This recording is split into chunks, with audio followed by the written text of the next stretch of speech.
also said that her husband had become more helpful around the home during the course of her studies because she asked him to. She said, I asked her, what does her husband do around the house? And she said that he helped her take care of the children, he cooked and he cleaned, and in general he was very helpful.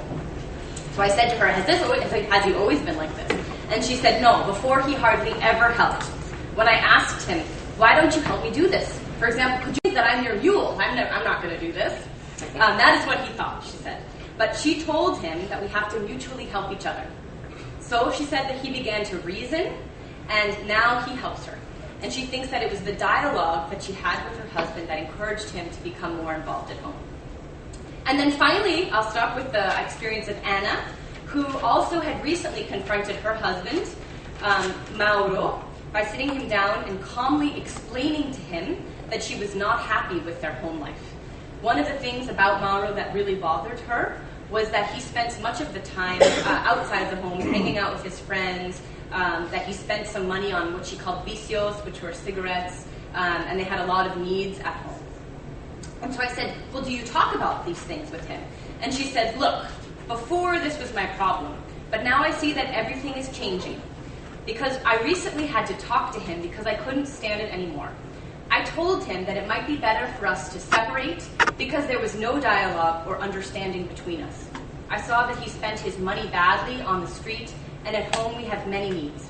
I told him this calmly. I said, you have to decide. If you like being on the street, then it is better that you stay there, because it is better for our children to think that they have a father who is on the street who doesn't help us than for them to have one living with us who doesn't help us. So Anna also told Mauro that she wanted him to be at home to set a good example for their children. I told him that I would like him to be at home during his free time to see how the kids are doing so that he can help me educate the children, because education is not just in the school but also at home. This is where education begins. So following this exchange, Mauro told Anna that he did not want to separate and that he would think about what she had said to him. A few weeks after their conversation, Anna was optimistic that Mauro would become more involved in domestic life. She said, I see a change in him because now when he comes home, he leaves his bicycle and he sits down to think or to read. He talks with his kids, and he never did this before. So this is a very, even though it seems like a simple thing, he stays at home now, it's actually showing that if we want to promote gender equality, there needs to be both individual level change and growth and empowerment of women, and also change in social structures, like we've been getting at, right? There need to be changes in legal structures, changes in social institutions.